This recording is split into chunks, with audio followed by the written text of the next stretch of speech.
नमस्कार दोस्तों, आप सभी का स्वागत है आपके अपने प्यारे YouTube channel the aspirants academy by Vishal पर। तो आज हम इस वीडियो में देखने वाले हैं एक टॉपिक फिजिक्स का जो सबसे कन्फ्यूजन रहता है, और वो है सबसे पहला टॉपिक यूनिट्स एंड मेजरमेंट। बच्चे इस टॉपिक में बहुत ज़्यादा कन्फ्यूज होते हैं, तो आइए बहुत ही आसान तरीके से इस टॉपिक को करते हैं। व्हाइट बोर्ड दिख रहा है, इसका मतलब ऐसा नहीं कि स्क्रॉल कर दोगे स्किप करके चले जाओगे। व्हाइट बोर्ड है, इसलिए हम बहुत अच्छे आसानी से यहाँ पर समझ रहे। देखो, जब भी यूनिट्स एंड मेजरमेंट की बात आती है तो यहाँ पर बात आएगी आपकी क्वांटिटीज की। काय की बात आती है? क्वांटिटीज।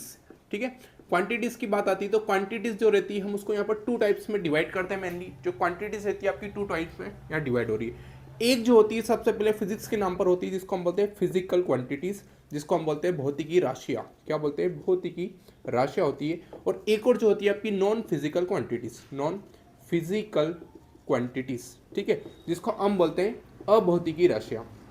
अभौतिकी राशियाँ होती है। अब ये जो राशियाँ होती है अब किस काम में आती है, तो सबसे पहले ये समझ रहे, फिजिकल क्वांटिटीज वो होती है जिसको हम मेजर कर सकते हैं। क्या कर सकते हैं यहाँ पर? जिसको हम मेजर कर सकते हैं प्रॉपर तरीके से, यानी कि जिसको हम माप सकते हैं। फॉर एग्जाम्पल मैं समझ रहा हूँ 1 किलो शुगर 10 किलोमीटर की लंबाई होती है, तो ये लंबाई हो गई, ये वजन हो गया, जिसको हम मास बोलते हैं। 10 घंटे का समय जो हो गया, ये सब क्या है? आपकी फिजिकल क्वांटिटीज। वही नॉन फिजिकल क्वांटिटीज होती है, इसमें हम क्या कर सकते हैं? ये नॉन मेजरेबल है, नॉन मेजर, यानी कि इसको हम माप नहीं सकते, माप नहीं सकते। वो राशियां होती है आपकी नॉन फिजिकल, या फिर जिसको बोलते हैं अभौतिकी राशियां। अब ये कौन सी होती है? फॉर एग्जांपल इसमें हम समझ रहे हैं, जैसे किसी से आप प्यार कर रहे हो, तो क्या उसको आप दिशा दे सकते हो कि मैं इतने किलो प्यार कर रहा हूँ, इतने लीटर प्यार कर रहा हूँ, इतने किलोमीटर के हिसाब से प्यार कर रहा हूँ? ये नहीं कर सकते। तो वो जितनी भी होती है वो सब क्या होती है? Non physical quantities. ठीक है, तो ये दो चीज मेनली हम क्वांटिटीज राशियों के बारे में समझिए। अब यहाँ पर सबसे इंपॉर्टेंट है कि जो फिजिकल राशि है, अब ये फिजिकल राशि भी इसको दो भागों में डिवाइड किया जाता है। कितने भागों में? दो भागों में, याद रखना।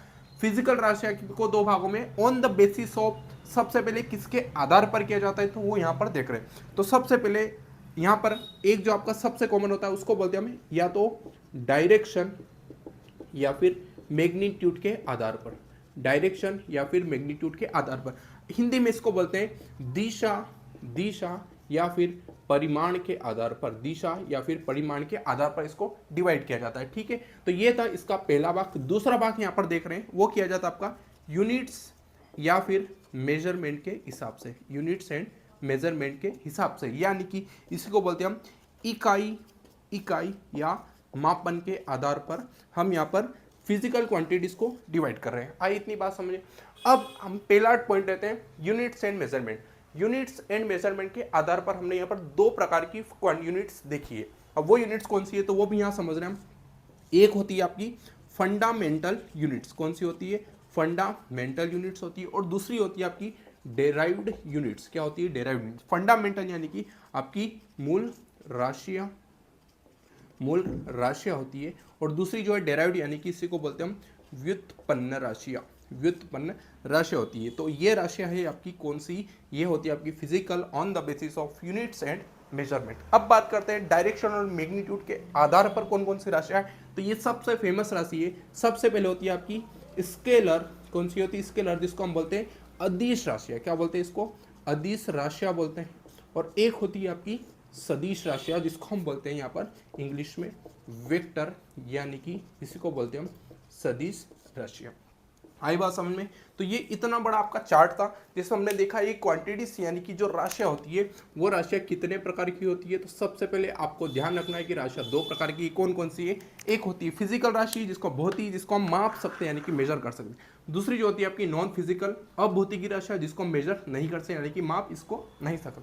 जिसको हम माप सकते हैं उसको हमने दो भागों में एक आधार पर डिवाइड किया। पहला हमने यूनिट्स एंड मेजरमेंट, जिसको हम बोले इकाई और मापन। दूसरा है डायरेक्शन या फिर मैग्नीट्यूड, दिशा या फिर परिमाण के आधार पर। अब बात करते हैं यूनिट्स एंड मेजरमेंट की, तो फंडामेंटल, डेराइव्ड, वहीं स्केल और वेक्टर क्वांटिटीज। इतना क्या समझिए। अब यहाँ पर हम एक एक चीज, यानी कि फंडामेंटल क्या होती है, डेराइव्ड क्या होती है, स्केलर क्या होती है और वेक्टर, इनके एक प्रॉपर तरीके से डेफिनेशन देख रहे हैं और इसका यहाँ पर एग्जाम्पल देख रहे हैं। ठीक है, तो समझते हैं इसको, देखना।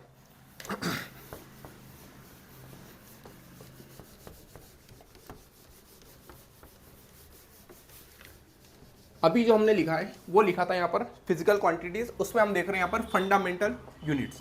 फंडामेंटल यूनिट्स यानी कि फंडामेंटल इकाई या फिर फंडामेंटल राशियाँ। अब ये फंडामेंटल क्या होती है, तो ये क्या होती है, तो ये सभी का बेस रहता है। बेस यानी कि इसी को बोलते हैं हम इकाई, यूनिट, यानी कि इससे पहले कुछ भी नहीं है। अब total number of fundamental units होती है वो 7 राशियां होती है। कितनी होती है? 7 यूनिट होती है। ये पूछा जाता है अब ये यूनिट्स कौन कौन सी है, तो मैं यहाँ पर लिख रहा हूँ, अच्छे से देखना। देखो, सबसे पहले होती है आपकी लेंथ। क्या होती है? लेंथ होती है। दूसरे नंबर पर होती है आपकी मास होती है। तीसरे नंबर पर आपकी होती है टाइम। फोर्थ नंबर पर यहाँ लिख रहा हूँ मैं टेम्परेचर, टेम्परेचर जिसको हम बोलते हैं तापमान।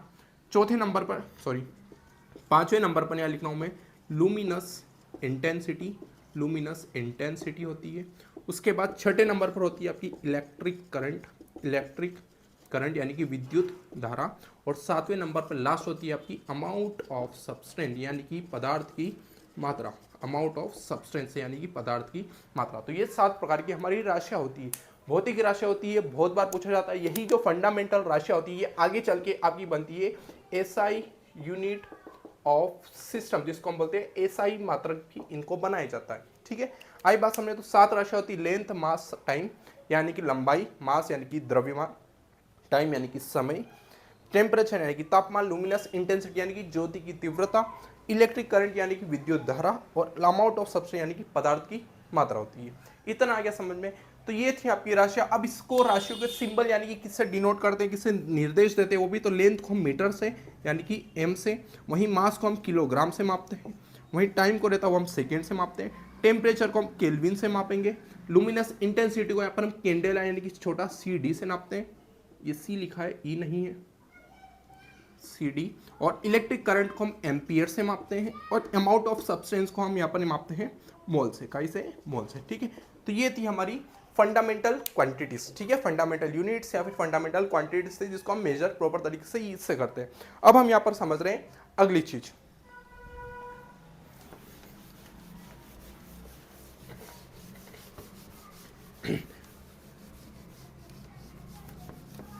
देखो, अब यहां पर समझ रहे हैं हम डेराइव्ड यूनिट्स की। डेराइव्ड यूनिट्स क्या होती है? डेराइव्ड यूनिट्स यानी कि डेराइव्ड क्वांटिटीज, यानी कि इसको हम बोलते हैं व्युत्पन्न। अब ये किससे उत्पन्न होती है तो वो समझ रहे हैं। तो these all derived from, derived यानी कि डेराइव्ड फ्रॉम फंडामेंटल यूनिट्स। किससे होगी?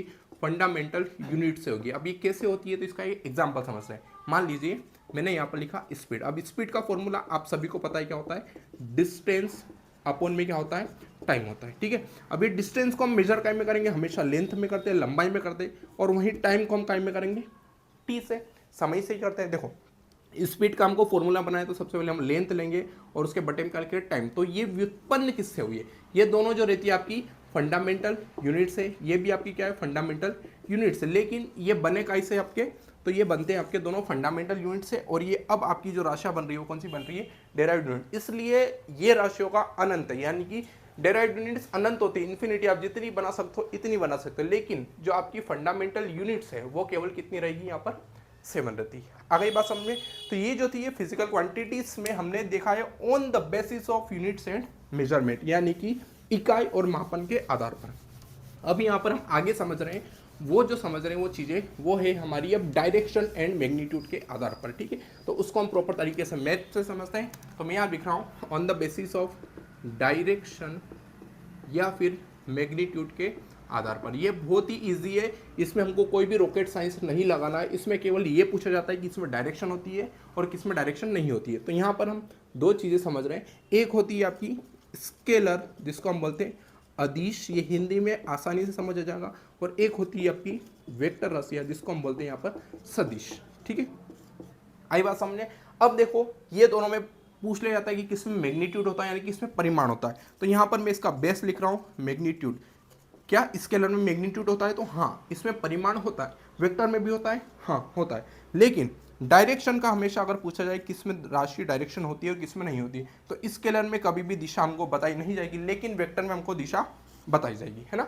तो इसका हम यहाँ से आसानी से इसकी परिभाषा बना सकते हैं।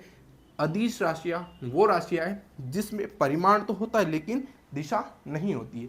वहीं वेक्टर जो है आपकी, वेक्टर यानी कि सदिश राशियाँ, इसमें क्या होगा? सदिश राशियाँ वे राशियाँ जिसमें परिमाण के साथ साथ दिशा होती है। आई बात समझ में? तो ये कुछ इसके दो एग्जाम्पल थे। अब एग्जाम्पल भी अगर इसमें पूछ लिया जाए तो इसमें एग्जाम्पल में यहाँ पर लिख रहा हूँ, एग्जाम्पल इसका हो जाएगा डिस्टेंस हो जाएगा। क्या हो जाएगा? डिस्टेंस। वहीं अगर इसका एग्जाम्पल पूछ लिया जाए तो एग्जाम्पल में याद रखना, इसको हम बोल देंगे डिस्प्लेसमेंट। क्या बोल देंगे?